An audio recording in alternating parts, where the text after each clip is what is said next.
The Source Showerhead is easy to assemble.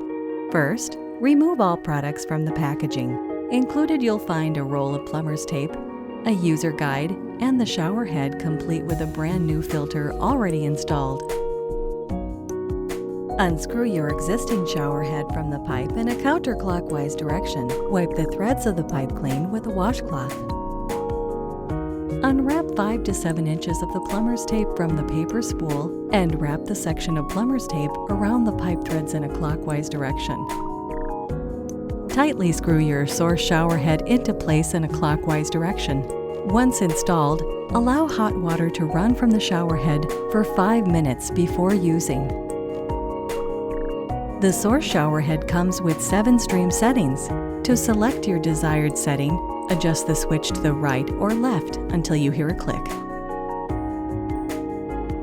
Replace your filter every 6 months or until the indicator turns black. Unscrew the front half of your showerhead from the back half. Then, remove the old filter and wipe down the threading. Remove the stickers from both ends of the new filter. Then place either side of the filter into the front half of your showerhead. Once installed, flush out with hot water for 1 minute before its next use.